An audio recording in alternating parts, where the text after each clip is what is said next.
Ensuite, dans l'aspect documentaire, donc une fois qu'on a choisi tout l'aspect spécification, on va dire, et bien après il y a l'aspect justification, où là on doit faire une documentation technique, donc une sorte de dossier qui va rassembler plusieurs éléments.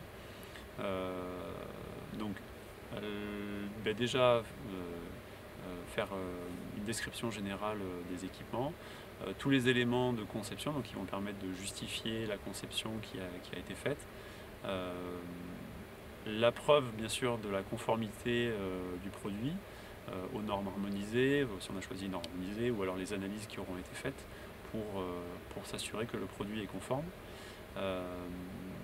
Et puis, si on a choisi un organisme notifié, l'avis qualifié de l'organisme notifié qui dit voilà, le produit est conforme aux exigences des directives. Voilà, c'est un document, donc c'est plutôt un dossier, on va dire, qui doit couvrir à la fois la conception, la fabrication et le fonctionnement du produit. Et puis le dernier document, donc celui-là il est plus simple, c'est voilà, la déclaration UE de conformité, donc c'est le document final, qui généralement est rédigé dans la langue de pays de destination du produit. Donc c'est généralement une feuille A4 et qui doit donner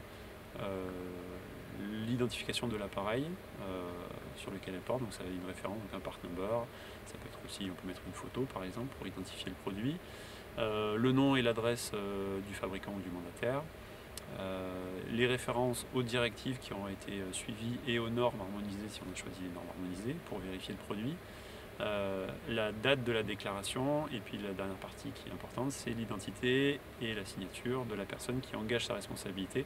Alors c'est la personne qui engage sa responsabilité au niveau pénal, donc c'est lui qui peut aller en prison si jamais il y a des problèmes. Donc en général, il faut toujours signer celui qui est le plus gradé dans l'entreprise.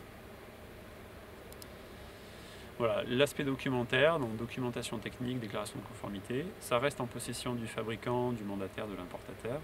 Ce sont des documents qui sont exigibles par les autorités de contrôle en cas de litige, donc les douanes ou la DGCCRF ou l'ARCEP. Donc ce n'est pas des documents qu'on doit fournir aux clients, voilà, mais c'est uniquement les autorités qui peuvent demander ces documents. Et c'est des documents qu'on doit garder pendant 10 ans à partir de la date de mise sur le marché du produit. Donc après 10 ans, on estime que le produit a suffisamment été mis sur le marché pour être sûr qu'il est suffisamment sûr. Donc voilà, mais en dessous de 10 ans, il faut garder ces documents et pouvoir les montrer aux autorités sur demande. Un autre document qui est important, c'est la notice d'utilisation et d'installation. Alors pourquoi c'est important? Parce que c'est un document où on va rassembler toutes les recommandations, toutes les limitations, toutes les exigences qui vont être liées au produit, à son installation et à son utilisation. Donc c'est très important pour se couvrir en quelque sorte en cas de problème.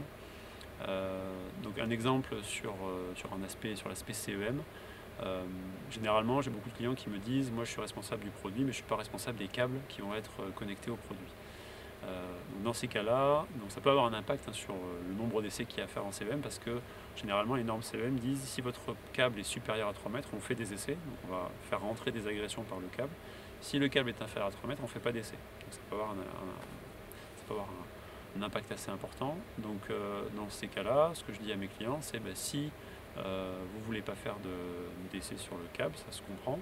Par contre, dans ces cas-là, vous mettez dans votre notice d'utilisation que vous ne garantissez pas le fonctionnement du produit si des câbles supérieurs à 3 mètres sont installés. Voilà, ça permet de se couvrir et de faire du coup un peu moins d'essais sur le produit.